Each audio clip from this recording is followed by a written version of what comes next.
ಪ್ರಕ್ಷಾಳನ ಅಂತ ಬರ್ತದೆ, ಅಥವಾ ಎನೆಮಾ ಅಂತ ಬರ್ತದೆ. ಟ್ಯೂಬ್ ಹಿಂದಕ್ಕಿನ ಯೋಗಿಗಳು ಏನು ಮಾಡ್ತಿದ್ರು, ಕಮಲದ ಹೂ ಇರ್ತಿದ್ದು, ನಮ್ಮ ಹಿರಣಿ ಕೆರೆಗೆ ಇರ್ತಿದ್ದು ಮೊದಲು, ಹೌದಾ? ಅವನಿಗೆ ಕಿತ್ತಿದ್ರು, ಮ್ಯಾಗದ ಹೂವ ತೆಗಿತಿದ್ರು. ಅದು ಪೈಪು ಕುಲ್ಲ ಇರ್ತಿತ್ತು, ಅದನ್ನು ಗುದನಾಳದಾಗ ಏರಿಸಿ ಕೂತಿದ್ರು. ಅದನ್ನ ಗುದನಾಳದಾಗ ಏರಿಸಿ ಅಲ್ಲೇ ನೀರಾಗ ನಿಂತ್ಕೊಂಡು ಮೂಲಬಂಧ ಮಾಡ್ತಿದ್ರು. ಮೂಲಬಂಧ ಆರು ಅಶ್ವಿನಿ ಮುದ್ರಾ. ಅಶ್ವಿನಿ ಮುದ್ರಾ ಅಂದ್ರೆ ಕಾಂಟ್ರಾಕ್ಟ್ ಮಾಡೋದು, ಗುದನಾಳವನ್ನು ಕಾಂಟ್ರಾಕ್ಟ್ ಮಾಡೋದು. ಅವಾಗ ಗುದನಾಳ ಕಾಂಟ್ರಾಕ್ಟ್ ಮಾಡ್ಕೊಂಡು ಸಕ್ ಮಾಡ್ಕೊಂಡ್ರಪ್ಪ ಅಂದ್ರೆ ನೀರು ಒಳಗೆ ಹೊಕ್ಕಿದ್ದು, ಮಲಕೋಶದ ಹೊಕ್ಕಿದ್ದು. ಆಮೇಲೆ ನೌಲಿ ಮಾಡ್ತಿದ್ರು, ನೌಲಿ ಮುಗಿತಪ್ಪ, ಮತ್ತೆ ಬಿರ್ರ ಅಂತ ಬಿಟ್ಟು ಬಿಡ್ತಿದ್ರು. Clean clean clean. ಸೊ ಏನಾಯ್ತು, ಎಲ್ಲ ಕ್ಲೀನ್, ಇದು ಕ್ಲೀನ್, ಇದು ಕ್ಲೀನ್, ಇದು ಕ್ಲೀನ್. ಅದಕ್ಕೆ ಪ್ಯೂರಿಫಿಕೇಶನ್ ಆಫ್ ಇನ್ನರ್ ಆರ್ಗನ್ಸ್ ಅಂತ ಇರುತ್ತೆ. ಇದು ಆದ್ಮೇಲೆ ನೇತಿ ಆತು ಮೂಗಿಂದು, ಭಾತಿ ಆತು, ನೇತಿ ದೌತಿ ಆತು ಜಠರ, ಭಾತಿ ಆತು ಇಲ್ಲಿದ್ದು, ಆನಂತರ ಬಸ್ತಿ ಆತು ದೊಡ್ಡ ಕರಳು, ಆನಂತರ ನೌಲಿ ಅಂತ ಬರ್ತದೆ. ನೌಲಿ ಅಂತ ಹೇಳ್ತಲ್ಲ, ನೌಲಿ ಅಂದ್ರೆ ಮಧ್ಯಮ ನವಲಿ, ವಾಮ ನವಲಿ, ದಕ್ಷಿಣ ನವಲಿ ಅಂತ ಬರ್ತದೆ. ಮುಂದೆ ಕ್ರಿಯಾ ಅಂತ ಬರ್ತದೆ. ಇದನ್ನು ಮಾಡೋದ್ರಿಂದ ಸಂಪೂರ್ಣ ಪ್ಯೂರಿಫಿಕೇಶನ್ ಆಗುತ್ತಾ ನಿಮ್ಮ ಜಠರ, ಹೊಟ್ಟೆ ಹಸಿವಾಗುತ್ತ. ಈಗ ಏನಾಗ್ತಾ ಇದೆ ಅಂತಪ್ಪ ಅಂದ್ರೆ, ಜಗತ್ತಿನೊಳಗ 3 ಜಡ್ಡು ಅದಾವ, ಪ್ರತಿಯೊಬ್ಬರಿಗೆ ಕಾಡ್ತಕ್ಕಂಥ 3 ವ್ಯಾಧಿ. ಗೊತ್ತದ ನಿಮ್ಗೆ 3 ವ್ಯಾಧಿ ಯಾವುದು? 3 ವ್ಯಾಧಿ. ದೇರ್ ಇಸ್ ನೋ 4th ವ್ಯಾಧಿ. ಯಾವ್ದದು 3 ವ್ಯಾಧಿ? ಒಂದನೇದ್ದು ಮನುಷ್ಯನಿಗೆ ಸಂಡಾಸ ಸಾಪಾಗಬಲ್ದು. ಸಂಡಾಸ ಸಾಪಿಲ್ಲ ಇವತ್ತ ಯಾರಿಗೂ. 100ಕ್ಕೆ 95ರಷ್ಟು ಜನರಿಗೆ ಸಂಡಾಸ ಸಾಪಿಲ್ಲ. ನಿಮ್ಗೆ ಗೊತ್ತಿರಲಿ, ನಾಯಿ ಅಂತ ನಾಯಿ ಸಹಿತ ನೋಡಿರ್ಬೇಕಾದ್ರೆ ಹಿಂಗ ಒಂದು ಟೈರು ವಾಹನ ಗಾಡಿಗೆ ನಿಂತು ಯಾರಿರ್ತದೆ, ಪಟಕ್ಕನ ಮಲ ಮಾಡಿ ಹೋಗ್ಬಿಡ್ತದೆ. ಕತ್ತಿ ಒಂದಿಷ್ಟು ಪಟಕ್ಕನ ಮಲ ಮಾಡ್ತದೆ ಹೋಗ್ತದ. ಕುದುರೆ ಪಟಕ್ಕನ ಲದ್ದಿ ಹಾಕ್ತದ ಹೋಗ್ತದ. ಮನುಷ್ಯ ಮಾತ್ರ ಹಾಗಿಲ್ಲ. ಪಾಯಿಕಾನೆ ಹೋಗಿ ಕುಂತ್ರಪ್ಪ ಅಂದ್ರೆ ಜಪ್ಪು ನೋಡ್ಬೇಕು, ಒಳಗೆ ಕುಂತಾವ ಏನ್ ಹೆರಿಗೆ ಆಗೈತಾರ ಇವ್ರಿಗೆ ಅಂತ ತಿಳ್ಕೊಂಡು. ಇವ್ರಿಗೆ ಒಬ್ಬ ಅಂತಿದ್ದ, ಗುರುಗಳ ಏನು ಸಮಸ್ಯೆಪ್ಪ ಅಂತಂದ್ರ, ಇವು ಹೆಣ್ಮಕ್ಳಿಗೆ 9 ತಿಂಗಳೊಮ್ಮೆ ಹೆರಿಗೆ ಆಗತ್ರಿಪ್ಪ. 9 ತಿಂಗಳೊಮ್ಮೆ ಹೆರಿಗೆ ನೋವು ಅನುಭವಿಸ್ತಾರ. ನಾವು ದಿನಾಲು ಹೆರಿಗೆ ನೋವು ಅನುಭವಿಸ್ತೀವಿ. ಡೆಲಿವರಿ ಒಂದ್ಸಲ ಸ್ಟೂಲ್ ಪಾಸ್ ಆದ ಡೆಲಿವರಿ ಆದಂಗ ಅದು. ತಿರುಕಿದ್ದು ಇದು ಯಾವಾಗ ರೂಢಿ ಮಾಡ್ಕೊಂತೀರಿ, ಇಟ್ ಇಸ್ ವರ್ಸ್ಟ್. ತಿನ್ನಕ್ಕೂದು ಬಂತಿಲ್ಲೋ ನೀವು ನಿಮ್ಮನ್ನು ಹಾಳು ಮಾಡ್ಕೊಂತ ಇದ್ದೀರಿ. ನಿಮ್ಮನ್ನು ನೀವು ಹಾಳು ಮಾಡ್ಬೇಕು. ತಿನ್ನಕಲೇಬಾರ್ದು. ತಿನ್ನಕದಂತೆ ಬಲ ವಿಸರ್ಜನೆ ಆಗ್ಬೇಕು. ತಿನ್ನಕಿದ್ರೆ ಏನಾಗುತ್ತೆ, ಒತ್ತಡ ಕೊಟ್ಟರಪ್ಪ ಅಂದ್ರೆ ಒಳಗಿನ ಸ್ನಾಯುಗಳಿಗೆ ಒತ್ತಡ ಕೊಟ್ಟು ಗೂದಿ ಹಾಯ್ತದೆ. ಗೂದಿ ಕೇಳಿರಿನ ಗೂದಿ ನಿಮ್ಗೆ ಈಗ ಬಹುಶಃ ಭಾಳ ಮಂದಿಗೆ ಹೇಳ್ತಾ ಯಾರು ಹೇಳೋದಿಲ್ಲ. ಗೂದಿ ಹಾಯ್ಗಂದ್ರೆ ಏನು, ಗುದನಾಳದಿಂದ ಒಳಗೆ ಮಾಂಸ ಟೈಪ್ ತಳ ಬಂದ್ಬಿಡ್ತದೆ. ಅದು ಎಷ್ಟೋ ಮಂದಿ ಒದ್ದಾಡ್ತಾರೆ, ಒಳ ಕೈಲಿ ಒತ್ಕೊಂತಾರ್ರಿ. ಆಫ್ಟರ್ ಸಂಡಾಸ ಆದ್ಮೇಲೆ ತಮ್ಗೆ ಅಸಹ್ಯ ಅನಿಸೋದಿಲ್ಲ. ಮನುಷ್ಯ ಏನು ಮಾಡಿದ್ರೆ ತಮ್ಗೆ ಅಸಹ್ಯ ಅನಿಸೋದಿಲ್ಲ. ಈಗ ನೋಡಿರ್ಬೇಕಾರೆ ಕ್ಯಾಕಸಿ ಉಳಿಬೇಕಾರೆ ನಿಮಗೆ ಏನು ಅನಿಸುತ್ತೆ ನಿಮ್ದು? ಆದ್ರೆ ಮತ್ತೊಬ್ಬರಿಗೆ ಎಷ್ಟು ಹೊಸ ನಿಮಗೆ ಏನೂ ಅನಿಸೋದಿಲ್ಲ. ಆಕ್ಸಿಯನ್ಸ್ ಏನಿರ್ಬೇಕಾದ್ರೆ ಅದ್ರ ಕೂಡ ಸುಮ್ಮನೆ ಬಂದ್ಬಿಡ್ತದೆ. ಇವ್ರು ಎಂತ ಅವಸರ. ಅದಕ್ಕೆ ಅಮೇರಿಕಾದ ಇವರು ಕೆನಡಾದಂತ ಇದ್ರೊಳಗೆ ಆಕ್ಸಿಡೆಂಟ್ ಏನು ಸಾರಿ ಅಂತ ಆ ಕಡೆಗೆ ಬಂದ್ರೆ ಅವ್ರು ಹಿಂಗೆ ಹಿಡ್ಕೊಂಡು ಇದು ಮಾಡ್ತಾರೆ. ಇದನ್ನ ಮಾಡಿದ್ರೆ ಒಂದು ಮ್ಯಾನರಿಸಮ್ ನಮ್ಮಲ್ಲಿಲ್ಲ. ಹಿಂಗೆ ಕುಂತಿರ್ತಾರ, ಹೋಗಿ ಮಾತ್ರ ಅವ್ರು ಇವ್ರು ಅವ್ರು ಊಟ ಕುಂತು ತಟ್ಟೆ ಸರಿ ಸುಮ್ಮನೆ ಹೋಗ್ಬಿಡ್ಬೇಕು. ಅದು ಎಂತ ಹೊಲಸು, ನಮ್ಮ ಪ್ರಜ್ಞೆನೇ ಇಲ್ಲ ಆಕ್ಚುಲಿ ಹೇಳ್ಬೇಕಂದ್ರೆ. ಹೌದಾ? ನೋಡಿರ್ಬೇಕಾರೆ ಈಗ ಎಲ್ಲೋ ಹೊರಗೆ ಹೊರಟಿರ್ತೀರಿ. ಈಗ ಸಾಮೂಹಿಕ ಹೊರಗೆ ಶೌಚಕ್ಕೆ ಹೋಗೋದು ತಪ್ಪೇತು ಪುಣ್ಯಕ್ಕೆ. ಯಾಕಂದ್ರೆ ಮೋದಿ ಅವರು ಹಿಂಗೆ ಇದು ಮನೆ ಹೊರಗೆ ಹೋಗಬಾರ್ದು ಅಂತ ತಿಳ್ಕೊಂಡು ಎಲ್ಲ ಪಾಯ್ಖಾನೆಗಳು ಇದನ್ನೆಲ್ಲ ಮಾಡಿದ್ರು. ಅದಕ್ಕೆ ಸಹಿತ ಇನ್ನೂ ಬರ್ತಿರ್ತಾರೆ. ಯಾರೋ ಒಬ್ರು ಸಂಡಾಸ್ ಮಾಡಿರ್ತಾರೆ. ನೀವು ನೋಡ್ಲಾಡೋರು ಹೋಗೋದೇ ಹಿಂಗ ಅದು ಮಾತಾಡ್ಕೊಂಡು ತಾವು ಸಂಡಾಸ್ ತುಳಿದು ಬಿಡ್ತೀರಿ. ಯಾರ್ದೋ ಮಾಡಿ ಸಂಡಾಸ್ ತುಳಿದು ಬಿಡ್ತೀರಿ. ಈಗ ಹೆಂಗೆ ಅನಿಸುತ್ತೆ ನಿಮಗೆ? ಚಲೋ ಅನ್ಸುತ್ತೋ ಅಂತೀರಿ. ಎಷ್ಟು ಬೆಸ್ಟ್ ಅದ ಇದು ಸಂಡಾಸ, ನಾ ತುಳ್ಕೊಂಡ್ಬಿಟ್ಟೆ, ಸುಮಧುರ ವಾಸನೆ ಅಂತಾರೆ. ಅಯ್ಯೋ ಅಂತ. ಹೌದಾ? ಮತ್ತೊಬ್ರು ಸಂಡಾಸ್ ತುಳಿದ್ರಪ್ಪ ಅಂತಂದ್ರ ಯಪ್ಪೋ ಅಂತೀರಿ. ಆದ್ರ ನಿಮ್ ಸಂಡಾಸ ಹೆಂಗ ವಿಚಿತ್ರ ಅಂದ್ರ ಹೊರಗೆ ಬಂದ್ರೆ ಕೆಟ್ಟ ಆಗುತ್ತೆ, ಇನ್ನ ಒಳಗೆ ಇಟ್ಕೊಂಡಿರಲ್ಲ. ಮತ್ತೆ ಹೊರಗೆ ಬಂದರೆ ಯಾವ್ದನ್ನ ಕೆಟ್ಟ ಅಂತ ಇಟ್ಕೊಂಡಿರೋ ಒಳಗೆ ಐತಿಲ್ಲ, ಮತ್ತೀಗ ಐತಿಲ್ಲ, ಮತ್ತ ಅದೇ ಕೆಟ್ಟ ಹೋಗಲ್ಲ ಅಂತ. ಒಂದಕ್ಕೆ ಹೊರಗೆ ಬಂದ್ರೆ ಕೆಟ್ಟ, ಒಳಗದ ಇಟ್ಕೊಂಡು ಚಂದಾಗ ಇಟ್ಕೊಂಡ್ ಕೂತಿರ್ತಾರ. ಸ್ಟಾಕ್ ಮಾಡಿ ಇಟ್ಕೊಂಡ್ ಕೂತಾರ. ಇದು ಕಫ ಇಟ್ಕೊಂಡ್ ಕೂಡ್ತಾರ. ಕೆಲ ಬಂದಂತೂ ನುಗ್ತಾರ, ಮತ್ತೆ ಸುಂಬಳಾಗಿ ಬಂದಿತ್ತು ನುಗ್ತಾರ. ಎಂತ ಹೊಲಸು ಅಂತ ಹೊರಗೆ ಹಾಕೋದೇ ಇಲ್ಲ. ಯಪ್ಪೋ ಎಷ್ಟು ಹೊಲಸದ ಜನ. ಮ್ಯಾನ್ ನಾಟಕ, ಮ್ಯಾನ್ ನಾಟಕ. ಇದನ್ನ ಹಚ್ಕೊಡೋದು, ಏನೋ ಪೌಡರ್ ಹಚ್ಕೊಡೋದು, ಸೆಂಟ್ ಹಚ್ಕೊಳೋದು, ಸೆಂಟ್ ಹಾಕೊಳ್ಳೋದು, ಇದು ಎಲ್ಲ ಹೊಲಸ ಕಾಣಬಾರ್ದು. ಹೊಲಸ ತುಂಬೈತಿ, ಮ್ಯಾನ್ ನಾಟಕ. ಅದಕ್ಕೆ ಇದು ಶುಚಿತ್ವದ ಲಕ್ಷಣ ಅಲ್ಲ. ಅದು ಏನೇ ಇರಲಿ, ನವಲಿ ಇರಲಿ, ಮತ್ತೆ ತ್ರಾಟಕ ಅಂತ ಬರ್ತದೆ. ಇದು ನೋಡ್ರಿ, ಇದು ತ್ರಾಟಕದ ಒಂದು ಬಿಂದು. ಅದನ್ನ ನೋಡ್ತಾ ಕೂತ್ಕೊಳ್ಳಿ. ಅದು ಭ್ರಮಾ ಚಕ್ರ, ಅದು ಭ್ರಮಾಚಕ್ರ. ಅದು ತಿರುಗ್ದಂಗೆ ಆಗುತ್ತೆ, ತಿರುಗುದಿಲ್ಲ, ತಿರುಗ್ದಂಗೆ ಆಗುತ್ತೆ. ಅವಾಗ ಕಣ್ಣಿಗೊಂದು ಎಕ್ಸರ್ಸೈಸ್ ಆಗುತ್ತೆ. ಇದು ಒಂದು ತ್ರಾಟಕ. ಮತ್ತೊಂದು ನೀವೇ ಮಾಡ್ಕೊಳ್ಳಿ. ಏನು, ಒಂದು ಅರ್ಧ ವ್ಯಾಸ ಇರ್ತಕ್ಕಂಥ, ಅರ್ಧ ಇಂಚದ್ದು ಒಂದು ಕಪ್ಪು ಚುಕ್ಕೆಯನ್ನ ಗಾಡಿಗೆ ಹಚ್ಚಿರಿ. ಅದು ನಿಮ್ಮ ಮೂಗಿನ ನೇರಕ್ಕೆ ಬರಬೇಕು, 4 ಫೂಟ್ ಅಂತರದಲ್ಲಿ ಕೂಡಬೇಕು. ಆ ತ್ರಾಟಕ ಮಾಡಿದ್ರೆ ಕಣ್ಣಿನ ಪ್ಯೂರಿಫಿಕೇಶನ್ ಆಗುತ್ತೆ. ವಂಡರ್ಫುಲ್ ತ್ರಾಟಕ. ನೀವು ಏನೇ ಮಾಡದೆ ಹೋದ್ರೆ ಸಹಿತ ತ್ರಾಟಕ ಅನ್ನೋದನ್ನು ಕಲೀರಿ. ಯಾವಾಗ ನೀವು ತ್ರಾಟಕ ಸಿದ್ಧಿ ಮಾಡ್ಕೊಂತೀರಿ, everything becomes in your control.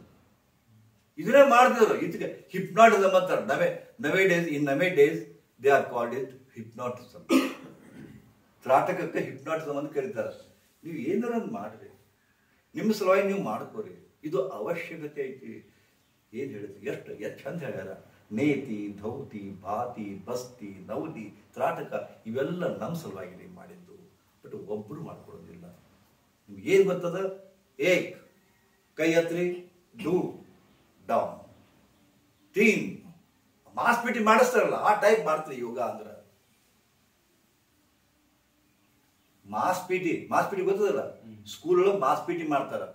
1 2 3 4 5 6 7 8 8 7 6 5 4 3 2 1 ಹೋಗಿತ್ತಪ್ಪ. ಹಂಗ ಕೈ ಎತ್ತಿಸ್ತಾರ, ಕಾಲು ಎತ್ತಿಸ್ತಾರ, ಮಾಡ್ತಾರ. ಇದು ಯೋಗ ಮಾಡಕತ್ತೀನಿ ಅಂತ ನೀವು ತಿಳ್ಕೊಂಡಿರಿ, ಯೋಗ ಕಲ್ಸಕತ್ತೀನಿ ಅಂತ ಅವ್ರು ತಿಳ್ಕೊಂಡಾರ, ನಡ್ದತ್ತಿ ಜಗತ್ತು. ಇವತ್ತು ಅದೇ ನಡೀತಿದ್ದ. ಹೆಂಗ ವರ್ಷಕ್ಕೊಮ್ಮೆ ಮಹಾತ್ಮ ಗಾಂಧಿ ಜಯಂತಿ ಮಾಡ್ತಾರ, ಎನ್ವಿರಾನ್ಮೆಂಟಲ್ ಡೇ ಮಾಡ್ತಾರ, ಟೀಚರ್ಸ್ ಡೇ ಅಂತ ಮಾಡ್ತಾರ. ಹಂಗೆ ಯೋಗ ಡೇನು ಮಾಡಕ್ ಹಾಕ್ತಾರ. ಅಷ್ಟ ಇವತ್ತು ಒಂದೇ ದಿವಸ ಎಲ್ಲರೂ ಮಾಡೋದು, ಮಾತು ಮುಕ್ಕೊಂಡ್ಬಿಡ್ತಾವ. 364 ದಿವಸ ಮುಕ್ಕೊಳ್ಳೋದು, 365 ದಿವಸಕ್ಕೆ ಹೇಳೋದು, ಕೈ ಎತ್ತು ಕಾಲು ಎತ್ತು, ಫಂಕ್ಷನ್ ಹೋಗಿ ದೊಡ್ಡ ಒಂದು ಟಿ ಶರ್ಟ್ ಹಾಕೊಂಡು ಫೋಟೋ ಪೋಸ್ ಕೊಡು, ಮುಗೀತು. ಯೋಗ ಮುಗೀತಾವ. ಗೊತ್ತೇ ಇಲ್ಲ. ಇದು ನಿಮ್ಮ ಸಲುವಾಗಿ ನೀವು ಮಾಡ್ಕೊಳ್ಳಿ. ಸ್ವಚ್ಛ ಇರ್ಬೇಕಾದ್ರೆ ಸಟ್ಕ್ರಿಯೆಗಳ ಪಾಲನೆ ಮಾಡ್ರಿ. ಪದೇ ನೆನಪಿಡಿ. ನೇತಿ, ಧೌತಿ, ಬಾತಿ, ಬಸ್ತಿ, ನವಲಿ, ತ್ರಾಟಕ, these shat kriyas are very very important for every human body. ಇದು ಇಲ್ಲದೆ ಜಗತ್ತಿಲ್ಲ. ಇದು ಇಲ್ಲದೆ ನಿಮ್ಮ ಆರೋಗ್ಯ ಇಲ್ಲ. ಆರೋಗ್ಯ ಸತ್ಯಾನಾಶ ಆಗುತ್ತೆ. ಕಳೆದುಕೊಂಡ ಆರೋಗ್ಯವನ್ನ ಪಶ್ಚಾತ್ತಾಪ ಬೇಡ. ಮನುಷ್ಯನ ದೊಡ್ಡಬಲ ಏನಪ್ಪಾ ಅಂತಂದ್ರ, ಇದ್ದಾಗ ಹೊಟ್ಟೆ ಕಿಮ್ಮತ್ ಕೊಡುದಿಲ್ಲ. ಇದ್ದಾಗ ಹೊಟ್ಟೆ ಕಿಮ್ಮತ್ತಿಲ್ಲ. ಎಷ್ಟೋ ಮಂದಿ ಇವಾಗ ಯಾಕೆ ಬರುದಿಲ್ಲಪ್ಪ ಅಂತಂದ್ರ, ಇವಾಗ ಬರ್ತೀವಿ ನನಗೆ ದಾಡಿ. ಅದು ಯೋಗಾಕ್ ಬರುವವರು ಪೇಷಂಟ ಹೋಗ್ಬೇಕು, ಏನ್ರ ಆಗಿರ್ಬೇಕು, ಏನ್ರ ಆದೊಟ್ಟ ಇವಾಗ ಹೋಗುದು. ಬೊಜ್ಜು ಬಂದಿರ್ಬೇಕು, ಸಿಕ್ಕಾಪಟ್ಟೆ ವಾಕಿಂಗ್ ಮಾಡ್ರಿ, ಯೋಗ ಮಾಡ್ರಿ ಅನ್ಬೇಕು, ಅವಾಗ ಬರ್ತಾರ. ಅಸ್ಮಾ ಬರ್ಬೇಕು, ಯೋಗ ಮಾಡ್ರಿ ಅಂದ್ರ ಬರ್ತಾರ. ಡಾಕ್ಟರ್ ಬರ್ಬೇಕು, ಅವ್ರಿಗೆ ತಿಳಿದು ಬರೋದು ಇಲ್ಲ. ಯಾರು ಡಾಕ್ಟರ್ ಹೇಳ್ಬೇಕು, ಯಾವ ಸೀಮೆ yoga is meant for you people only. ಹುಟ್ಟಿದ 10 ವರ್ಷದ ಮೇಲ್ಪಟ್ಟ ಮಕ್ಕಳಿಂದ ಸಾಯುವ ಕೊನೆ ಗಳಿಗೆವರೆಗೂ 10 ವರ್ಷದಿಂದ ಸಾಯುವ ಕೊನೆಯ ಗಳಿಗೆವರೆಗೂ ಯೋಗ ಸಾಧನೆಯನ್ನು ಮಾಡಬಹುದಾಗಿದೆ. ಒಂದೇ ಹುಡುಕಿದ ಯಾವ್ದು ಜಿಮ್ನಾಸ್ಟಿಕ್ ಬರೋದಿಲ್ಲ, ಬಾರ್ ಬೆಂಡಿಂಗ್ ಬರೋದು, ಯಾವ್ದು ವೇಟ್ ಲಿಫ್ಟಿಂಗ್ ಬರೋದಿಲ್ಲ, ಯಾವುದು ಬರೋದಿಲ್ಲ. ಇದು ಒಂದೇ ಯೋಗವನ್ನ ಅಬಾಲವೃದ್ಧರಾದಿಯಾಗಿ ಎಲ್ಲರೂ ಮಾಡಬಹುದಾಗಿದೆ. ಯಾಕೆ ಮಾಡಲಿಲ್ಲ? ನಿಮ್ಮ ಸಲುವಾಗಿ ಒಬ್ಬ ಇದು ನಿಮ್ಮ ಸಲುವಾಗಿ ರೂಪಿಸಿದ್ದು ನಮ್ಮ ಯೋಗಿಗಳು.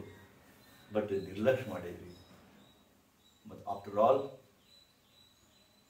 ಯೋಗ ಆಶ್ರಮ ಐತಿ, ಯೋಗ ಕಲಿಸ್ತಾರ, ಯೋಗ ಗುರುಗಳದಾರ ಅಂದ್ರೂ ಸಹಿತ ನೀವು ಬರುತ್ತಿಲ್ಲ. ಹೌದಾ? ಮನೆ ಮಾಡ್ಕೊತೀರ, ಅದು ಇಲ್ಲ. ಮತ್ತು ನಿಮಗೆ ಆರೋಗ್ಯ ಬಾಂಧವ್ಯ ಹೆಂಗೆ ಬರ್ತದೆ? ಕಳ್ಕೊಂಡು ಹುಡುಕಾಡ್ತೀರಿ ಯಾಕೆ? ಹೌದಾ? ಈಗ ನೀವು ಹಿಂಗೆ ಕಾಣಿಸ್ತೀರಿ, ಒಳಗಡೆ ನಿಮ್ಮ ಲಂಗ್ಸ್ ಹೆಂಗದ ಗೊತ್ತದನ, ನಿಮ್ಮ ಕಿಡ್ನಿ ಹೆಂಗದ ಗೊತ್ತದನ, ನಿಮ್ಮ ಇಂಟೆಸ್ಟೈನ್ ಹೆಂಗದ ಗೊತ್ತದನ? ಗೊತ್ತಿಲ್ರಿ.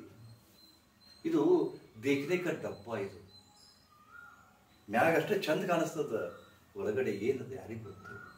ಒನ್ ಫೈನ್ ಡೇ ಹಿಂಗೆಲ್ಲ everything is going okay. One fine day doctor tells that we have cancer, intestine cancer, ಗರ್ಭಾಶಯ ಕ್ಯಾನ್ಸರ್. ಎಷ್ಟು ಮಂದಿ ಹೆಣ್ಮಕ್ಳಿಗೆ 80% ಹೆಣ್ಮಕ್ಳು ಗರ್ಭ ತೆಗೆಸ್ಕೊಳ್ಳೋದು, ಗರ್ಭಕಂಠದ ಕ್ಯಾನ್ಸರ್. ಎಷ್ಟು ಗರ್ಭ ತೆಗೆಸ್ಕೊಂಡಾರ. ಅವು ಹಿಂದಕ್ಕೆ ಬಡ್ ಆಕಳ ಬಡ್ ಎಮ್ಮೆ ಅಂತಿದ್ರು, ಗೊತ್ತದ? ಹಡಿಲಾರ್ದ ಎಮ್ಮಿಗೆ ಬಡ್ ಎಮ್ಮೆ ಅಂತಿದ್ರು, ಬಡ್ ಆಕಳ ಅಂತಿದ್ರು. ಎಲ್ಲ ಹೆಂಗಸರು ಎಲ್ಲರೂ ಬಡ್ ಹೆಂಗಸರಾಗಿ ನೀವೆಲ್ಲರೂ ಹಡಿತಕ್ಕಂಥ ತಾಕತ್ತ ಕಳ್ಕೊಂಡ್ಬಿಟ್ಟಿರಿ. ಗರ್ಭಾಶಯ ಹೋಗ್ಬಿಟ್ಟದ ಹಾಳಾಗಿ. ಯಾತಕಪ್ಪ? ಬಿಕಾಸ್ ಆಫ್ ನಿಯಮ ಪಾಲನೆ ಮಾಡಲೇ ಇಲ್ಲ. ಏನು ತಿನ್ಬೇಕಂತ ತಿನ್ನಲಿಲ್ಲ, ಎಷ್ಟು ಮಕ್ಕೋಬೇಕು ಅಷ್ಟು ಮಕ್ಕೊಂಡಿಲ್ಲ, ಎಷ್ಟು ಕೆಲಸ ಮಾಡ್ಬೇಕು ಅಷ್ಟು ಕೆಲಸ ಮಾಡಲಿಲ್ಲ. ತಪ್ಪಿ ಬಿಟ್ರಿ. ಕಾಲತ್ತು ದುಡ್ದಂಗೆ ದುಡಿತೀರಿ ಮಕ್ಕಳ ಸಲುವಾಗಿ. ಮಕ್ಕಳ ಸಂಬಂಧ ಈಗೇನು ಮಕ್ಕಳು ಹಡ್ದಿರಲ್ಲ, ಈಗ ಯಾರು ನಿಮ್ಮ ಸಂಬಂಧ ದುಡಿತಾ ಇಲ್ಲ. ಮಕ್ಕಳ ಸಂಬಂಧ ಮಾಡಕತ್ತೀರಿ ಎಲ್ಲ. ನೀವು ನಾವು ಹರಕ್ಕೆ ಅಂಗಿ ಹಾಕೊಂಡು ಹರಕ್ಕೆ ಚಡ್ಡಿ ಹಾಕೊಂಡು ಅಡ್ಡಾಡ್ತೀರಿ, ಹರಿದಿತ್ತಂದ್ರೆ ಹೊಲಸ್ಕೊಂಡು ಅಡ್ಡಾಡ್ತೀರಿ. ಮಕ್ಕಳಿಗೆ 2,500 ರೂಪಾಯಿ ಚಡ್ಡಿ, 2,500 ರೂಪಾಯಿ ಚಡ್ಡಿ, 3,000 ರೂಪಾಯಿ ಬೂಟು, 400 ರೂಪಾಯಿ ಸಾಕ್ಸು ಕೊಡಿಸ್ತಾರೆ. ಮಕ್ಕಳು ಮಕ್ಕಳು ಮಕ್ಕಳು ಅದ ಮಕ್ಕಳು ಮತ್ತೆ ಹೊರಗೆ ಹಾಕ್ತಾರೆ. ತಿಂದಿಲ್ಲ, ಉಣ್ಲಿಲ್ಲ, ಒಂದು ಸುಖ ಪಡಿಲ್ಲದ, ಒಂದು ಟಿವಿ ನೋಡಲಿಲ್ಲ, ಇನ್ನು ನೋಡ್ಲಿಲ್ಲ. ಟಿವಿ ಐತಿ, ಟಿವಿ ನೋಡಬಲ್ರಿ ಮಕ್ಕಳು ಕೊಯ್ ಅಂತ. ಅವ್ರು ಕಳಿಸ್ಬೇಕಲ್ಲ ಶಾಲೆಗೆ ಕಳಿಸ್ಬೇಕಲ್ಲ, ಎಲ್ಲ ಮಾಡಿ ಹಾಕಿ ಕಳಿಸ್ಬೇಕಲ್ಲ. ಎಷ್ಟು ಟೆನ್ಷನ್ ತೊಗೊಂತೀರಿ, ಎಷ್ಟು ಒತ್ತಡ ನಿಮಗೆ. ಅವ್ರು ಕಳಿಸಿದಾಗ ಯಪ್ಪ ಈ ನಿರಂತರ ಮತ್ತೆ ಬರ್ತಾವ ಮತ್ತೆ ಟೆನ್ಷನ್. ಸೂಟಿ ಬಿಟ್ಟರೆ ಮತ್ತೆ ಟೆನ್ಷನ್. ಯಾಕಾರ ಸೂಟಿ ಕೊಡ್ತಾರಪ್ಪ ಯಪ್ಪ ಅಂತಾರ. ಎಂಥ ಬದುಕು, ಎಂಥ ಬದುಕು. ನಮಗೆ ಬದುಕಲಿಕ್ಕೆ ಬರಲಿಲ್ಲ ನಮಗೆ. ಬದುಕು ಕಲಿಗೆ ಗೊತ್ತಾಗಲಿಲ್ಲ. ಅದಕ್ಕೆ ಪದೇ ಪದೇ ನೆನಪಿಡಿ. ಯಾವುದು ಅದ್ರ ಬಗ್ಗೆ ನಿರ್ಲಕ್ಷ್ಯ. ಹೇಂತಿ ಅದಳ ಅಕ್ಕಿನ ಬಗ್ಗೆ ನಿರ್ಲಕ್ಷ್ಯ. ಹೇಂತಿದ್ದ ನಿರ್ಲಕ್ಷ್ಯ. ಹೇಂತ ಹೋಗ್ಬೇಕು. ನೀ ಯಾವ ಬರ್ತಿ 4 ದಿವಸ ಹೇಳಿದಾಗೆ ಮತ್ತೆ ಯಾವ ಬರ್ತಿ ಇದ್ದಾಗ ಕ್ಯಾರಿ ಅನ್ನೋದಿಲ್ಲ. ಹೋಗ್ಬೇಕಾಗಿ ನಿಮಗೂ ಹಂಗೆ. ನಿಮ್ಗೆ ಏನು ಕ್ಯಾರಿ ಅನ್ನೋದಿಲ್ಲ.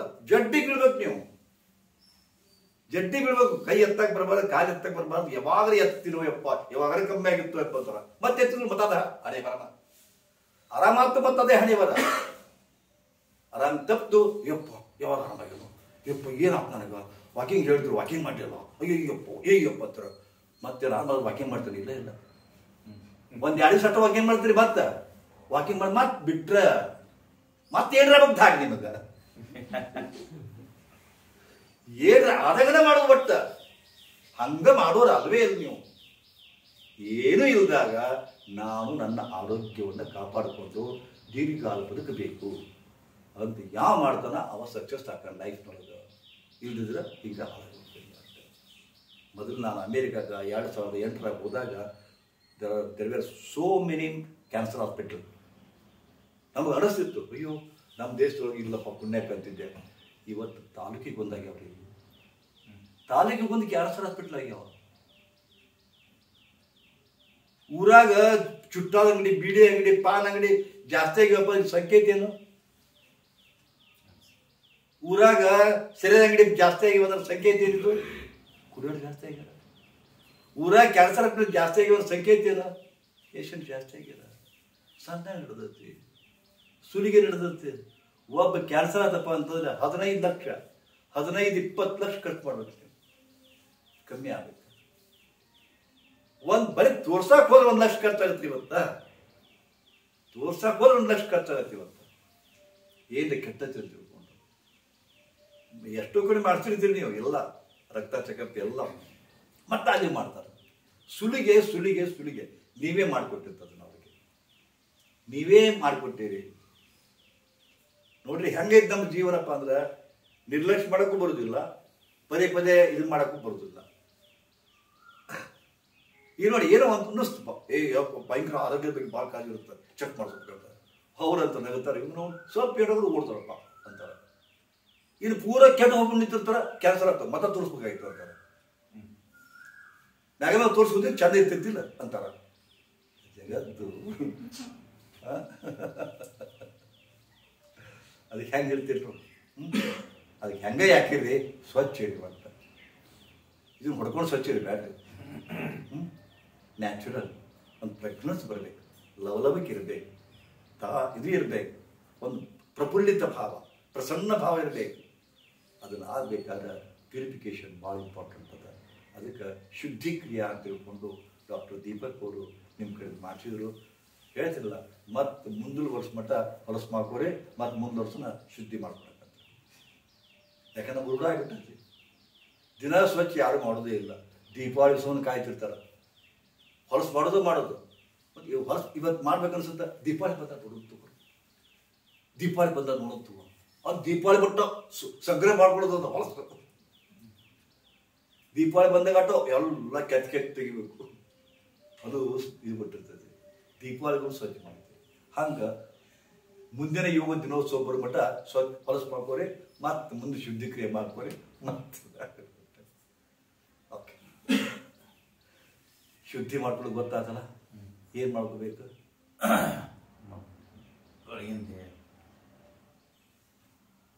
ಮೂಗು ಸ್ವಚ್ಛ ಮಾಡ್ಕೊಳ್ಳಿ. ಮೂಗಿಲ ನೀರು ಕುಡಿರಿ, ಕನಿಷ್ಠ ಬರೀ ಮೂಗಿಲ ನೀರು ಕುಡೀರಿ.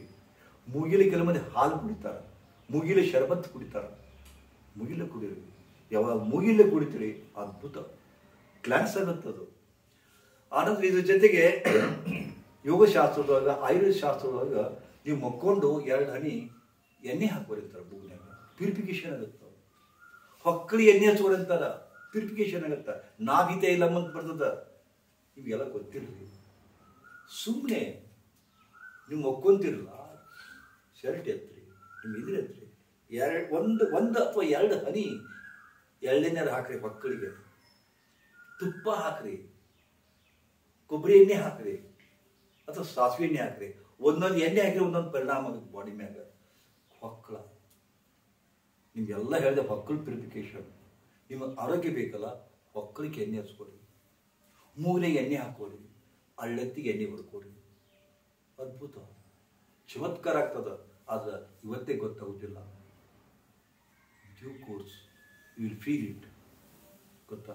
ಪಾದಕ್ಕೆ ಎಣ್ಣೆ ಹಚ್ಕೋರಿ, ಪಾದಕ್ಕೆ ಎಣ್ಣೆ ಹಚ್ಚ್ರಿ. ಇದು ಎಷ್ಟು ತಿಕ್ತಿರಿ ಅಷ್ಟು ಇದು ಉದ್ಧಾರ ಆಗ್ತದೆ. ಎಷ್ಟು ಇದು ಎಷ್ಟು ಗರಂ ಆಗುತ್ತಾ ಅಷ್ಟು ತಣ್ಣಗಾಗುತ್ತೆ. ಇದು ಎಂಥ ವಿಚಿತ್ರ ನೋಡ್ರಿ. ಪಾದವನ್ನ ಎಷ್ಟು ತಿಕ್ಕಿ ತಿಕ್ಕಿ ತಿಕ್ಕಿ ಬಿಸಿ ಮಾಡ್ತೀರಿ, ಇದು ತಣ್ಣಗಾಗುತ್ತೆ. ಅದಕ್ಕೆ ಗಾದಿ ಮಾತದು, ಪಾದ ಏನು ಪಾವ್ ಗರಂ ಪೇಟ್ ನರಂ, पांव गरम पेट नरम सिर ठंडा. पांव गरम पेट नरम सिर ठंडा, डॉक्टर को मारो डंडा.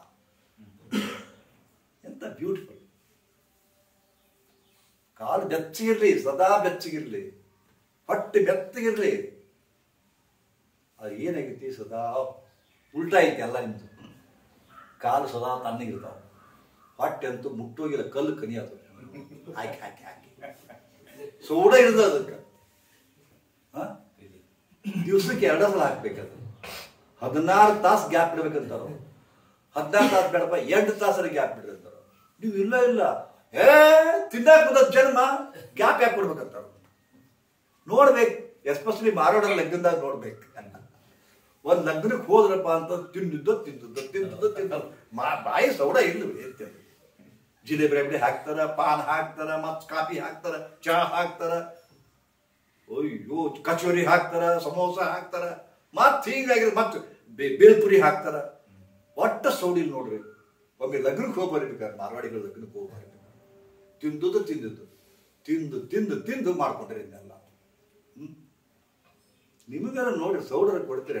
ನಿಮ್ಗೆ ಸೌಡ್ ಬೇಕು, ವಾರಕ್ಕೊಮ್ಮೆ ರೆಸ್ಟ್ ಬೇಕು, ಅದಕ್ಕೊಮ್ಮೆ ಕೊಡ್ತೀರಿ ರೆಸ್ಟ್. ಇದಕ್ಕೊಮ್ಮೆ ರೆಸ್ಟ್ ಕೊಡ್ತೀರಿ. ಮುಂಜಾನೆ ಶುರು ಆತಪ್ಪ, ರಾತ್ರಿ 12ಕ್ಕೆ 1ಕ್ಕೆ ಮಕ್ಕೊಂಡಿರ್ತೀವಿ ಅಂದ್ಕೊಂಡು 9 ಗಂಟೆಗೆ ಹೇಳ್ತೀರಿ. ಎದ್ದು ಕೂಡಲೇ ಚಾ, ಒಂದು ಬೆಡ್ ಟೀ. ಅದು ಬೆಡ್ ಟೀ ಅಲ್ಲ, ಬ್ಯಾಡ್ ಟೀ. ಅದು it is not bed tea, bad tea ಒಳಗೆ ಹಾಕ್ತೀರಿ. ಪಚನ ಶುರು ಆತಪ್ಪ, ಸಾಹೇಬ್ರಿಗೆ ಕೆಲಸ ಕೊಟ್ಟರು, ಪಚನ ಶುರು ಆತ. ಮುಂದೆ ಇನ್ನೂ 1 ತಾಸು ಆಗಿರೋದಿಲ್ಲ. ಮತ್ತ ಪುರಿ ಬಾಜಿ. ಇವತ್ತು ಬ್ರೇಕ್ಫಾಸ್ಟ್ ಹೇಳಿ ಗೊತ್ತಾ ಮನೆಗೆ ಕೇಳೋದು, ದಾಸಿ ಒಂದು 10 ದಾಸಿ ಹಾಕೋದು. ಹೌದಾ? ದೋಸೆ ಇನ್ನ ಹೊಟ್ಟೆ ಹಸಿರೋದಿಲ್ಲ. ಮತ್ ಮಧ್ಯಾಹ್ನ ಮತ್ತ ಏನೈತೆ ತಿನ್ನಾಕ ಮತ್ತ ಹೊಟ್ಟೆ ಹಸದಂತ ಯಾರು ಹೋಗುದಿಲ್ಲ. ಸುಮ್ಮನೆ ತಿಂದು ಚಟ ಆಗ್ಬಿಟ್ಟಂತ ನಮಗ್ ಒಟ್ಟ ಬಾಯಿ ಮುಕ್ಕ. ಅವು ದನ ಇದು ಮಾಡ್ತಿರ್ತಾವ, ದನ ಹಿಂಗೆ ಮಾಡ್ತಿರ್ತಾವಲ್ಲ, ಹಾಗೆ ಒಟ್ಟು ಮಾಡ್ಕೊಂತಿರ್ಬೇಕು ನೀವೆಲ್ಲ. ಒಟ್ಟ ಹಂಗೆ ಮಾಡಿದಾಗ ಸಮಾಧಾನ ನೀವು ದನಕ್ಕಿಂತ ಅಂತಂತ. ಮಧ್ಯಾಹ್ನ ಮತ್ತ ಶ್ರಾವಣ ಮಾಸ ಅಂತಿಕೊಂಡು ಕರಿಗಡ ಮಾಡಿರ್ತಾರ. ಅದು ಮಹಾಲಕ್ಷ್ಮಿ ಪೂಜೆ ಅಂತಿಕೊಂಡು ಕರಿಗಡಬು, ಸಂಡಿಗೆ, ಮುಂಜಾನೆ 10 ದ್ವಾಸೆ ತಿಂದಿರ್ತಾರ. ಮತ್ ಮಧ್ಯಾಹ್ನ 20 ಕರಿಗಡಬು, 2 ಹೋಗಿ ಮತ್ ಹಾಕೋದು. ಸಾಹೇಬ್ರ ಅಂತ ಒಳಗೆ ಕೂತ್ಕೊಂಡು ನೀ ಅದಕ್ಕದಿ ಮುಂದ್ 4 ಗಂಟೆ ಆಗುತ್ತಪ್ಪ. ಚಾ ಆಗೈತಿಲ್ಲ, 4 ಗಂಟೆ ಟೀ, ಮತ್ತೊಂದು ಬಾಟ್ಲಿ ಹಾಕಿದ್ರ ಮುಂದ್ ಮುಗಿತ್ತು. ಮತ್ ಸಂಜೆ ಮುಂದ ಬಜ್ಜಿ ಗಿಜಿ ಹಾಕ್ಬೇಕ. ಸ್ನಾಕ್ಸ್ ಏನಿದಾವ ಇವತ್ತು ಅಂತ ಕೇಳೋದು. ಖಾರ ಸುಮ್ಮಡಿ, ಬಜ್ಜಿ, ಮಿರ್ಚಿ ಕೊಡು ಅಂತ. ಹೌದಾ? ಮತ್ತೆ ಹಾಕುದ ಮುಂದೆ ಸಂಜೆ ಮುಂದೆ ಭಾಳ ಸ್ಪೆಷಲಿಸ್ಟ್ ಇರ್ತದೆ. ಈ ಮನುಷ್ಯನ ದೌರ್ಬಲ್ಯ ಏನಪ್ಪ ಅಂದ್ರೆ, ಕೆಟ್ಟಾದ್ರೂ ಒಂದು ಥರ ಚಿಂತೆ, ಚಲೋ ಆದ್ರೂ ಒಂದು ಇದು. ಮತ್ತು ಪಾರ್ಟಿ, ದೋಸ್ತ ಪಾರ್ಟಿ ಹೊತ್ತು ಎದಕ್ಕಪ್ಪ? ನನ್ನ ಪ್ರಮೋಷನ್ ಆಗೈತಿ. ದೋಸ್ತ ಪಾರ್ಟಿ ಎದಕ್ಕಪ್ಪ? ಡಿಮೋಷನ್ ಆಗೈತಿ. ಹೌದಾ? ಒಟ್ಟು ಪಾರ್ಟಿ. ಸಂಜೆ ಮುಂದೆ ಹೋಗ್ತಾರ, ಹೊಟ್ಟೆ ಹಸುದೇ ಇಲ್ಲ, ಅದಕ್ಕೆ ಸೋಡಾ ಕುಡಿತಾರ, ಸ್ಪ್ರೈಟ್ ಕುಡಿತಾರ, ಅದು ಇದು ಕುಡಿತಾರ, ಬಿಂದು ಕುಡಿತಾರ. ಒಟ್ಟು ಹೊಟ್ಟೆ ಹಸಿವು ಮಾಡ್ಬೇಕಲ್ಲ, ಹೊಟ್ಟೆ ಹಸುದೇ ಇಲ್ಲ, ಅದು ಹೊಟ್ಟೆ ಹಸಿ ಮತ್ ಹಾಕ್ತು. ಹೌದಾ? ಮತ್ತದು ಸ್ನ್ಯಾಕ್ಸ್ ತಿನ್ನೋದು, ಮತ್ತು ಶೇಂಗಾ ಹಿಂಗ ಇಟಿಟ್ 1-4 ಬಾಟ್ಲಿ ಬೇರು ಅದು ಇದು ಹಾಕುವಂತ ತುಂಬಿಸೋದು. ಅದನ್ನ ಮತ್ತು ಅದ್ರ ಮ್ಯಾಗ ಮತ್ತೆ ಸಮಾರಾಧನೆ. ಚಿಕನ್ ಹಿಂಗ ತಿನ್ನಕ್ ಕೂತಿರ್ತಾವು. ಅದು ಹೆಂಗ್ ನೋಡಿರ್ಬೇಕಾದ್ರೆ ಮಾಂಸಾಹಾರ ತಗೋಬೇಕಾದ್ರೆ ಯಾವುದು ಇಂಥ ಕಡು ಪ್ರಕಾಶದ ತಿನ್ನೋದಿಲ್ಲ ಯಾರು. ಇದು ಕೆಂಪು ಲೈಟ್ ಇರಬೇಕು. ಏನ್ ತಿಂತೀರಿ ಗೊತ್ತಾಗಬಾರ್ದು. ಅದು ನಾಯಿ ಮಾಂಸೋ, ಹಂದಿ ಮಾಂಸೋ, ಕತ್ತಿ ಮಾಂಸೋ. ಹೌದಾ? ಅವಾಗ ಮತ್ತ ತಿನ್ಬೇಕಾದ್ರಪ್ಪ ಅಂದ್ರೆ ಮತ್ತ ಶೆರೆ ಕುಡ್ದ ತಿನ್ಬೇಕು ಅದನ್ನ. ಅದು ಆಕ್ಚುಲಿ ಬ್ಯಾಡ ಅನ್ಸುತ್ತದು. ಅದು ಶೆರೆ ಕುಡ್ದು ತಿಂದಾಗ ಸುಖ ಇರ್ತದ. ಅಂದ್ರೆ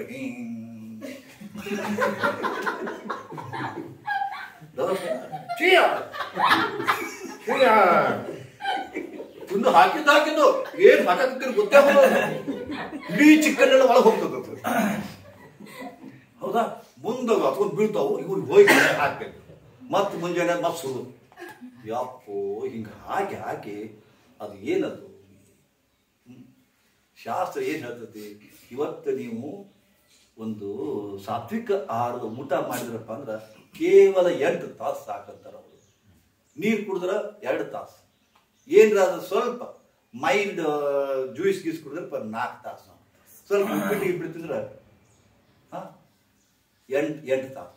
ಊಟ ಮಾಡಿದ್ರೆ 8 ತಾಸು. ಇಲ್ಲಪ್ಪ. ಸಾತ್ವಿಕ ಆಹಾರ 8 ತಾಸು. ರಾಜಸಿಕ ಆಹಾರ ಅಂತ ಬರ್ತದೆ. ರಾಜಸಿಕ ಆಹಾರ ಅಂದ್ರೆ 16 ತಾಸು. ಮುಂದ ತಾಮಸಿಕ ಆಹಾರ ಚಿಕನ್ ಮಟನ್ ಇರ್ತಲ್ಲ 72 ತಾಸು ಬೇಕ್ರಿ. ಪಚನ 72 ತಾಸು. 72 hours ಇಟ್ ರಿಕ್ವೈರ್ಸ್. ಮತ್ತೆ ಅಂತ ತಿಂದು ಏನ್ ಮಾಡ್ತೀರಿ? ಅದು ನಮಗಲ್ಲ. ಹಿಂಗ್ ಪಂಜ್ ಇರ್ಬೇಕು.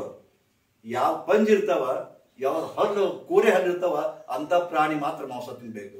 ನಿಮಗೆ ಕೋರೆ ಹಲ್ಲದವನ, ಕೋರೆ ಹಲ್ಲದವ, ಪಂಚದವನ ಇಲ್ಲ, ತಿನ್ಬಾರ್ದು ಅಷ್ಟೇ. ಯಾರು ರೂಢಿ ಮಾಡಿದ್ರೆ ಗೊತ್ತಿಲ್ಲ. ಹಿಂಗಾಗಿ ದೇಹವನ್ನ ಹೊಲಸು ಮಾಡ್ಕೊಂಡಿದ್ದೀರಿ.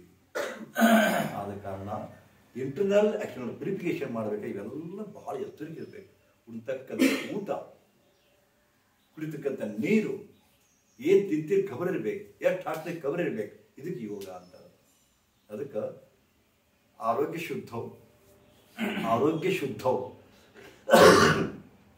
ನಮ್ಮ ಆರೋಗ್ಯ ಶುದ್ಧ ಇರ್ಬೇಕಾದಪ್ಪ ಅಂದ್ರೆ ಆರೋಗ್ಯ ಶುದ್ಧವು, ಸತ್ವ ಶುದ್ಧವು, ಆಹಾರ ಶುದ್ಧವು. ಮತ್ತು ಆಹಾರ ಶುದ್ಧವು, ಸತ್ವ ಶುದ್ಧವು. ಏನು ಆಹಾರ ತಿಂತೀರಿ ಅದ್ರ ಎಸೆನ್ಸ್ ಶುದ್ಧ ಇರ್ತದ. ಸತ್ವ ಶುದ್ಧವು, ಚಿತ್ತ ಶುದ್ಧ. ನಿಮ್ದು ಯಾವಾಗಲೂ ಇಸೆನ್ಸ್ ಟೋಟಲ್ ಇಸೆನ್ಸಿನ ಶುದ್ಧ ಇರ್ತದೆ. ಅವಾಗ ಸತ್ವ ಶುದ್ಧವು, ಚಿತ್ತ ಶುದ್ಧವು, ಮನಸ್ಸು ಸ್ವಚ್ಛ ಇರ್ತದೆ. ಚಿತ್ತ ಶುದ್ಧವು, ಸಂಕಲ್ಪ ಶುದ್ಧವು. ನಮ್ಮ ಸಂಕಲ್ಪ ಚಲೋ ಇರ್ತದೆ. ಸಂಕಲ್ಪ ಶುದ್ಧವು, ಆತ್ಮಶುದ್ಧವು. ಶುದ್ಧೀಕರಣ ಕ್ರಿಯೆ ಆಯಿತು. ಅದಕ್ಕಿಂತ ಹೆಚ್ಚಿಗೆ ಇನ್ನೂ ಡೀಪ್ ಇಂಟರ್ನಲ್ ಪ್ಯೂರಿಫಿಕೇಶನ್ ಆಗುತ್ತಾ. ಬಸವಣ್ಣವ್ರು ಹೇಳ್ತಾರ, ಕಳಬೇಡ, ಕೊಲಬೇಡ, ಖುಷಿಯ ನುಡಿಯಲು ಬೇಡ, ಇದಿರು ಹಳಿಯಲು ಬೇಡ, ಅನ್ಯರಿಗೆ ಅಸಹ್ಯ ಪಡಬೇಡ, ಇದೇ ಅಂತರಂಗ ಶುದ್ಧಿ, ಇದೇ ಬಹಿರಂಗ ಶುದ್ಧಿ ಅಂತ ಹೇಳ್ತಾರೆ. ಯಾರು ಮಾಡ್ತೀರಿ ಇದನ್ನು? ನಾ ಸುಮ್ಮನೆ ಹೇಳಿದೆ, ನೀವು ಹ್ಞೂ ಅಂದ್ರೆ ಒಂದು ಕತೆ ಮುಗಿತಪ್ಪ. ಶುದ್ಧಿಕ್ರಿಯಾದು ಗುರುಗಳು ಹೇಳಿದರು, ನಾವು ಕೇಳಿದ್ದೀವಿ. ಅನ್ನೋ ಭ್ರಮದೊಳಗೆ ನೀವು ಹೋಗ್ತೀವ್ರಿ, ಹೇಳಿದಂತೀವಿ. ನಾನು ಭ್ರಮದೊಳಗೆ ನಾ ಸುಮ್ಮನೆ ಕೊಡ್ತೀನಿ, ಮತ್ತೆ ವೇಸ್ಟ್ ಆಗ್ತದೆ. ಎಲ್ಲಿ ಮಟ್ಟ ನೀವು ಕೇಳಿದ್ದನ್ನು ಆಚರಣೆ ತರುವುದಿಲ್ಲ, ಅದರ ಪರಿಣಾಮ ಇಲ್ಲವೇ ಇಲ್ಲ. ಕಾರಣ ನಿಮಗೋಸ್ಕರ ನೀವು ನಿಮ್ಮ ಶರೀರ ಶುದ್ಧಿಯನ್ನು ಮಾಡಿಕೊಳ್ಳೋದು ಅವಶ್ಯಕ. ಇವತ್ತು ಏನು ಅವಘಡ ಆಗ್ಯಾವ, ಇಲ್ಲಿ ತಪ್ಪಿದ್ದಕ್ಕಾಗ್ಯಾವ. ನಿಮ್ಮ ಅವಘಡ ಏನಾಗ್ಯಾವಪ್ಪ ಅಂತಂದ್ರೆ ಇಲ್ಲಿ ತಪ್ಪಿದ್ದೀರಿ ನೀವು. ಎಷ್ಟೋ ಮಂದಿ ಬರ್ತೀರಿ, ಹೇರ್ ಫಾಲ್ ಅಂತ ಬರ್ತೀರಿ, ಆಹಾರ ಶುದ್ಧಿ ಇಲ್ಲ. ಅದು ಒಂದಕ್ಕೊಂದು ಲಿಂಕ್ ಅದ. ನೀವು ಸಂಡಾ ಸಾಪ್ ಇಲ್ಲ, ಅದಕ್ಕೆ ಹೇರ್ ಫಾಲ್ ಆಗುತ್ತೆ. ಸಂಡಾ ಸಾಪ್ ಇಲ್ಲ, ಪೈಲ್ಸ್ ಬಂದತ್ತೆ, ತಲೆನೋವಾಗತ್ತೈತಿ. ಸಂಡಾ ಸಾಪ್ ಇಲ್ಲ, ಚಸ್ಮಗಳಾಗತ್ತೆ. ಅವು ಒಂದಕ್ಕೊಂದು ಲಿಂಕ್ ಅದು. ಬಟ್ ನೀವು ಹೇರ್ ಫಾಲ್ ಅಂತ ಬರ್ತೀರಿ, ಹೇರ್ ಫಾಲಿಗೆ ಕಾರಣ ಮಾಡ್ಕೊಳ್ರಿ ನೀವು. ಅದು ಕೆಲವು ಮಂದಿಗೆ ಹೇರ್ ಫಾಲ್ ಆಗಿದೆ ಗೊತ್ತಾಗುದಿಲ್ಲ. ದಿವಸ ಇಷ್ಟು ಕೂದಲಕ್ಕೋ ಹೆಣ್ಮಕ್ಳದು ಹಾಕಿ ಹಾಕ್ತಾರೆ. ಲಕ್ಷ ಕೊಡ್ತೀರಿ? ಇಲ್ಲ, ಪೂರ ಬೋಲ್ ಆಗ್ಬೇಕದ. ಪೂರ ಇದಾದಾಗ ಗೊತ್ತಾಗುತ್ತೆ. ಇವಾಗ ಪೂರ ಕಳ್ಕೋಬೇಕು ನೀವು. ಪೂರ ಇದಾದಾಗ ಅಯ್ಯೋ ಎಷ್ಟು ಚಂದ ಇಲ್ಲಿ ಮಠ ಬರ್ತಿದ್ದ ಜಡಿ ಈ ಒಟ್ಟು ಕೂದಲು ಹೋಗ್ತಾರೆ. ಅದಕ್ಕೆ ಮೂಲ ಕಾರಣ ಮೋಷನ್ ಕ್ಲಿಯರ್ ಇಲ್ಲ, ನಿದ್ದಿಲ್ಲ. ಒಂದಕ್ಕೊಂದು ಲಿಂಕ್ ಅದ. ನಿದ್ದಿಲ್ಲ ತಿಳ್ಕೊಂಡು ಬಾಡಿ ಹೀಟ್ ಆಗುತ್ತೆ. ಬಾಡಿ ಹೀಟ್ ಆಗುತ್ತೆ, ಸಂಡ ಸಾಪ್ ಆಗುದಿಲ್ಲ. ಸಂಡ ಸಾಪ್ ಆಗಲಿಕ್ಕೆ ಬಂದ್ರೆ ಇಷ್ಟೆಲ್ಲ ಪ್ರಾಬ್ಲಮ್. ಕಾರಣ ನೇತಿ, ಧೋತಿ, ಪಾತಿ, ಬಸ್ತಿ, ನೌಡಿ, ತ್ರಾಟಕ ಅನ್ನೋದನ್ನ ನೆನಪಿಡ್ರಿ, ಅವ್ನು ಮಾಡ್ಕೋರಿ ಅಂತ ಹೇಳಿ, ಈಗ ಇಂಟರ್ನಲ್ ಪ್ಯೂರಿಫಿಕೇಶನ್ ಇದ್ರ ಜೊತೆಗೆ ಡೀಪ್ ಬ್ರೀದಿಂಗ್ ಮೂಲಕ ಅದನ್ನು ಮಾಡ್ಬೋದಾಗಿದೆ. ಪ್ರಾಕ್ಟಿಕಲ್ ಮಾಡಿಸ್ತೀನಿ. Be careful. ಸೀದಾ ಕೂತ್ಕೊಳ್ಳಿ. ಏನು ಮಾಡೋದಪ್ಪ? Internal purification ಆಗಪ್ಪ. ಒಳಗಂತೂ ಈಗ ಜಡ್ ಅದ, ಒಳಗಂತೂ ಹೀಟ್ ಅದ, ಒಳಗಂತೂ ನೆಗೆಟಿವ್ ಫಾರ್ಮ್ ಆಫ್ ಎನರ್ಜಿ ಒಳಗದ. ಅದಕ್ಕೆ ಸುಸ್ತು, ನಿಶಕ್ತಿ ಆಗ್ತದೆ. ಆ ನೆಗೆಟಿವ್ ಫಾರ್ಮ್ ಎನರ್ಜಿ ಹೆಂಗದಪ್ಪ ಅಂತಂದ್ರೆ ಒಂದು ಗಾಢ ಕತ್ತಲೆ ಆಕಾರದೊಳಗದ. It is darkish. ಈಗ ಒಂದು ನಿಮಗೆ ಟೆಕ್ನಿಕ್ ಹೇಳ್ತೇನೆ. ಇದು ಪೂರ್ವ ದಿಕ್ಕದ ಸೂರ್ಯನ ಕಿರಣಗಳು ಬರ್ತಾವೆ. ಇಮೇಜ್ ಮಾಡ್ಕೊಳ್ಳಿ. Just image it that the golden sunrise, golden color sunrays are entering into my body. ಮುಂದಿನ ಶರೀರದಿಂದ ಗೋಲ್ಡನ್ ರೇ, ಸುವರ್ಣ ರೇಖೆಯ ಕಿರಣಗಳು ಒಳಗೆ ಬರಕತ್ತೇವ. ಮುಂದೆ ಒಳಗೆ ಬಂದವಲ್ಲ, ಮತ್ತೆ ಹಿಂದಿನಿಂದ ಹೋಗ್ತಾವ. ಅದು ಹಿಂದಿನಿಂದ ಹೋಗೋದು ಏನ್ ಮಾಡ್ತದೆ? ಕಪ್ಪನೆಯ ನೆಗೆಟಿವ್ ಎನರ್ಜಿಯನ್ನು ತಗೊಂಡು ಹೊರಗೆ ಹೋಗ್ತಾ ಇದೆ. ಇಷ್ಟು ಭಾಷೆಗಾಗತ್ತ. ಕಣ್ಣು ಮುಚ್ಚಬೇಕು. ಮುಂದಿನಿಂದ ಸುವರ್ಣ ರೇಖೆಗಳು, golden rays are entering into your body, frontal body. ಮುಂದೆ ಹೋಗ್ಬೇಕಾದ್ರೆ ಹಿಂದಿನ ಬಾಡಿ ಹೆಂಗಿರುತ್ತಪ್ಪ ಅಂದ್ರೆ, ಒಂದು ಲಾರಿ ಗಿರಿ ಹೋಗಿ ಮುಂದೆ ಜೋರಾಗಿ ಇದನ್ನ ಸೈಲೆನ್ಸ್ ಕೊಟ್ಟಾಗ ಕರ್ರಾಗಿ ಬಿಡುತ್ತ ಧೂಮ. ಹಂಗ ಹಿಂದ ಬಾಡಿಯಿಂದ ಕಪ್ಪಡಿಯ ಧೂಮ ಹೋಗ್ತಾ ಇದೆ. Black air goes out from the body and golden rays are entering into frontal body. Just imagine. Close the eyes. Eyes wish ಮಾಡಿ. ಕಣ್ಮುಚ್ಚ್ರಿ. ಸ್ಟ್ರೇಟ್ ಕೂತ್ಕೊಳ್ಳಿ. ಅಲಗಾಡಬೇಡಿ.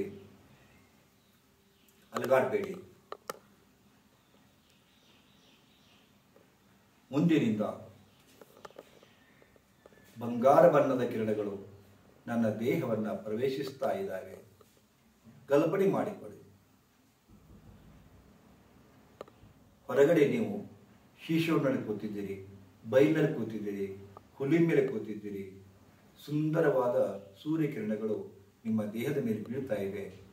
ಬೆಳಗಿನ ಅರುಣೋದಯದ ಸಮಯ, ಸೂರ್ಯೋದಯದ ಸಮಯ. ಕಿರಣಗಳು ಪ್ರವೇಶ ಆಗ್ತಾ ಇವೆ. ನಿಮ್ಮ ಮುಂಭಾಗದ ದೇಹದಿಂದ ಒಳಗಡೆ ಹೋಗ್ತವ. ಅದು ಎಲ್ಲ ಪ್ಯೂರಿಫಿಕೇಶನ್ ಮಾಡ್ತದ ಬಾಡಿ ಒಳಗೆ. ನೆಗೆಟಿವ್ ಎನರ್ಜಿ ತೆಗೆದುಕೊಂಡು ಹಿಂದಿನ ಭಾಗದಿಂದ ಹೋಗ್ತದ. ಆ ಹೋರ್ತಕ್ಕಂಥ air that is blackish.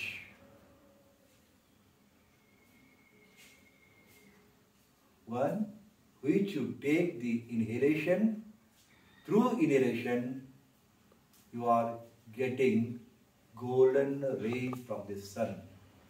It enters into your body and it takes back the negative energy through your back part. ನಿಮ್ಮ ಬೆನ್ನು ಹುರಿಯಿಂದ ಕಪ್ಪನೆಯ ಹೊಗೆಯ ಆಕಾರದ ನೆಗೆಟಿವ್ ಎನರ್ಜಿ ಹೊರಗಡೆ ಹೋಗ್ತಾ ಇದೆ. ಗಾಢವಾಗಿ ಭಾವಿಸಿಕೊಳ್ಳಿ.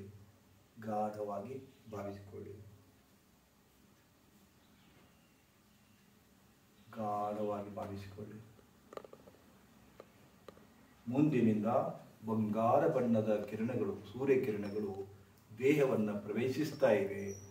ಹಿಂದಿನಿಂದ ನೆಗೆಟಿವ್ ಎನರ್ಜಿ ಹೊರಗೆ ಹೋಗ್ತಾ ಇದೆ, ಕಪ್ಪಾಗಿ.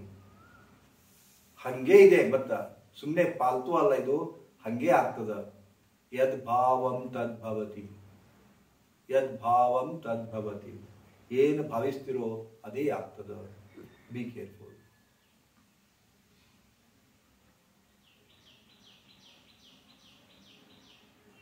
ಸಹಜ ಉಸಿರಾಟ. ಸಹಜ ಉಸಿರಾಟ ತನ್ನ ಪಾಡಿತ ನಡೆದತ್ತ. ಸುಮ್ಮನೆ ಕೂತ್ಕೊಳ್ಳಿ. ಬಟ್ ನೀವು ಊಹೆ ಮಾಡ್ಕೊಳ್ಳಿ, ಕಾಲ್ಪನಿಕ್ ಮಾಡ್ಕೊಳ್ಳಿ. ನನ್ನ ದೇಹದ ಒಳಗೆ ಬಂಗಾರ ಬಣ್ಣದ ಕಿರಣಗಳು ಪ್ರವೇಶ ಆಗ್ತಾ ಇವೆ. ಅದು ಒಳಗಿನ ನಿಷೇಧಾತ್ಮಕ ಶಕ್ತಿಯನ್ನು ತೆಗೆದುಕೊಂಡು ಹೊರಗೆ ಹೋಗ್ತಾ ಇದೆ. ಇಷ್ಟೇ ಭಾವಿಸಿ.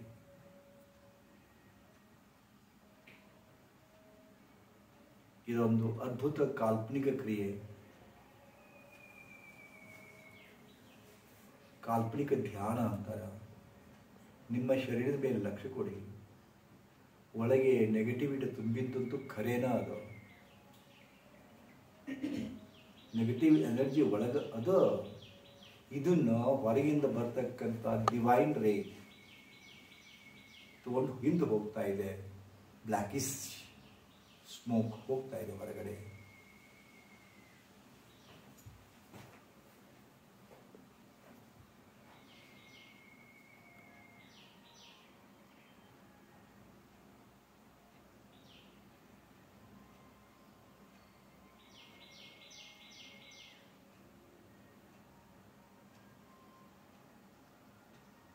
ಭಾವಿಸ್ಲಿಕ್ಕೆ ಆಗುತ್ತಾ? ಊಹಿಸ್ಲಿಕ್ಕೆ ಆಗುತ್ತಾ? ಕಲ್ಪನೆ ಮಾಡ್ಕೊಳ್ಳಿಕ್ಕಾಗತ್ತಾ? ಗಮನಿಸಿ. ನಾ ಏನು ಹೇಳ್ತೀನಿ ಅದು ಹಾಗೇ ಇರ್ತದೆ. ಅದು ಮುಂದಿನಿಂದ ಸೂರ್ಯನ ಬಂಗಾರದ ಕಿರಣಗಳು, ಸುವರ್ಣ ರೇಖೆಗಳು ದೇಹವನ್ನು ಪ್ರವೇಶಿಸ್ತಾ ಇವೆ. ಅದು ನಿಮ್ಮ ಒಳಗಿನ ನಿಷೇಧಾತ್ಮಕ ಶಕ್ತಿಯನ್ನು ಹೊರಗೆ ಒಯ್ತಾ ಇದೆ.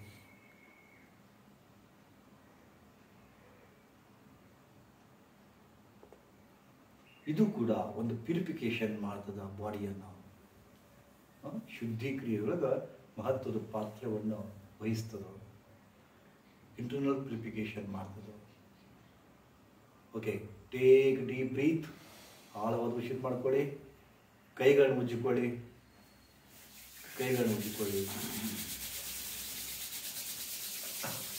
ಓಕೆ, ಕಣ್ಣು ಮೇಲೆ ಇಟ್ಕೊಳ್ಳಿ,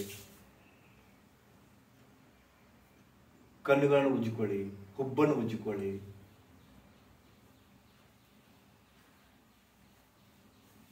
ಸಾವಕಾಶ ಕಣ್ ತೆಗೀರಿ.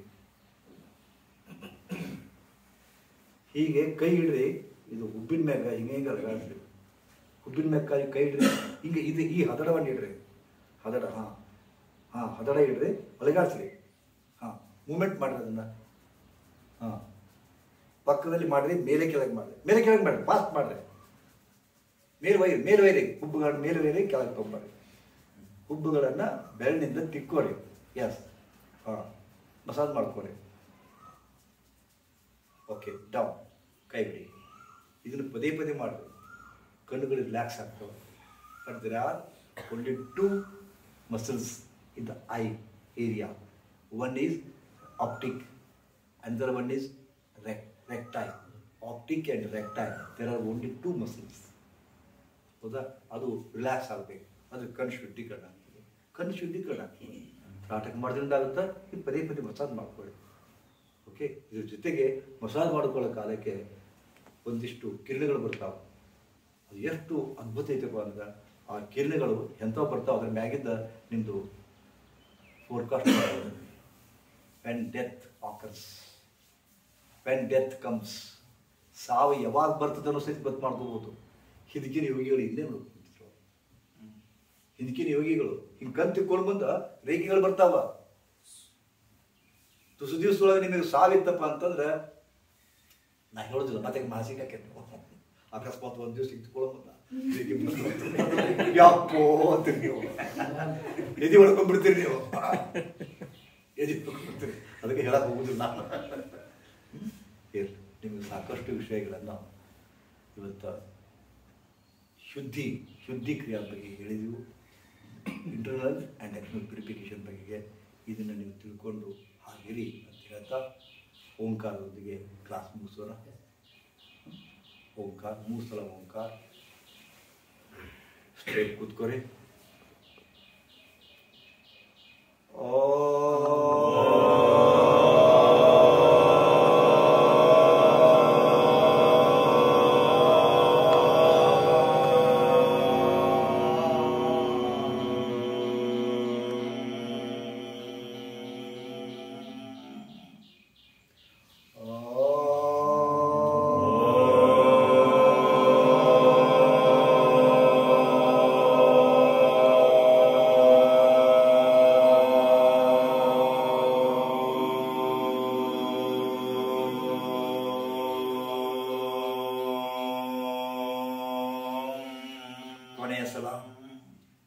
ಕೊನೆಯ ಸಲ ಟೇಕ್ ಎ ಡೀಪ್ ಬ್ರೀತ್.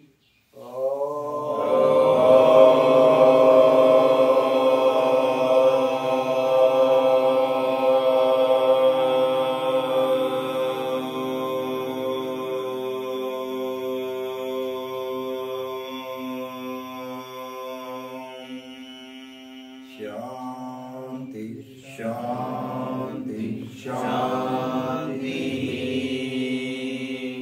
ಶಾಂತಿ ಶಾಂತಿ ಶಾಂತಿ ಶಾಂತಿ ಶಾಂತಿ ಶಾಂತಿ. ಶಿವೋ ಶಿವೋ ತತ್ಸ.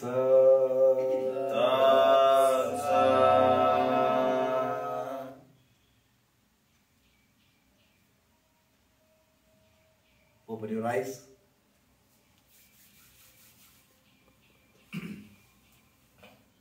ಮತ್ತೊಮ್ಮೆ ನಿಮ್ಮೆಲ್ಲರಿಗೂ ಯೋಗ ದಿನದ ಹಾರ್ದಿಕ ಶುಭಾಶಯಗಳು. ಈ ಯೋಗದ ದಿನ ಒಂದು ದಿನ ಆಚರಣೆ ಮಾಡಬೇಡಿ, ಇಡೀ ವರ್ಷದುದ್ದಕ್ಕೂ ಇದೊಂದು ನೆನಪಿಸ್ತದೆ. ಇದು ನೆನಪಿದು, ಇದ್ರ ಮುಂದೆ ಕಂಟಿನ್ಯೂ ಮಾಡಬೇಕು. ನಿಮ್ಮ ಜೀವನ ಯೋಗಮಯವಾಗಲಿ. ನಾವು ಪದೇ ಪದೇ ನಾನೊಂದು ಯೋಗ ಗೀತೆ ಬರೆದಿದ್ದೀನಿ, 2-3 ಸಾಲಿಂದ ಯೋಗ ಗೀತೆ ಅದ. ಅದು ಭಾಳ ಮೀನಿಂಗ್ಫುಲ್ ಅದ. ಓ ಬಂಧುಗಳೇ ನೀವಾಗಿ ಯೋಗಿ, ಓ ಬಂಧುಗಳೇ ನೀವಾಗಿ ಯೋಗಿ, ತನು ಮನವೋ ಆಗುವುದು ನಿರೋಗಿ. ಯಾವಾಗ ಯೋಗ ಮಾಡ್ತೀರಿ ಅವಾಗ ತನು ಮತ್ತು ಮನ ನಿರೋಗಿ. ತನು ಮನವು ಆಗುವುದು ನಿರೋಗಿ, ತೊಳಲಾಟದ ಬದುಕಿನ್ನು ಸಾಕು. ಎಷ್ಟು ಮಂದಿ ಬಂದು ಅಳ್ತಾವು, ಕುತ್ಕೊಂಡು ಹೇಳ್ತಾವು, ನನ್ನ ಗಂಡ ಹಂಗ, ನನ್ನ ಗಂಡ ಹಿಂಗ, ನಮ್ಮ ಮಕ್ಕಳು ಹಿಂಗ, ವ್ಯವಹಾರ ಕೆಟ್ಟೈತಿ, ನಮ್ಮ ಮನೆ ನಮ್ಮ ಅತ್ತೆ ಹಿಂಗ, ನಮ್ಮ ಸೊಸಿ ಹಿಂಗ. ಅಯ್ಯೋ ದೇವ್ರೇ, ಎಷ್ಟು ತೊಳಲಾಟ ಬದುಕು, ತೊಳಲಾಟದ ಬದುಕಿನ್ನು ಸಾಕು. ಅದ ಓಡಿಸುವ ಜ್ಞಾನವು ಬೇಕು. ಯೋಗ ಮಹಿಮಾ ಇರುವುದು ಅಪಾರ. ಅದ ಅರಿತಾಗ ಜೀವನ ಸಸಾರ. ಓಂ ಶಾಂತಿ, ಓಂ ಶಾಂತಿ. ಇದು ಗುರುಗಳ ಸುಮಾರು 22 ವರ್ಷದ ಹಿಂದೆ ಬರ್ತಿತ್ತು. ಸೊ ಯೋಗದಿಂದ ನೀವು ಶಾಂತಿಯನ್ನು, ಶುದ್ಧಿಯನ್ನು ಪಡೆದುಕೊಳ್ಳಿ ಅಂದುಕೊಂಡು ಶುಭ ಹಾರೈಸಿ ಶ್ರೀ ಗುರುದೇವ್.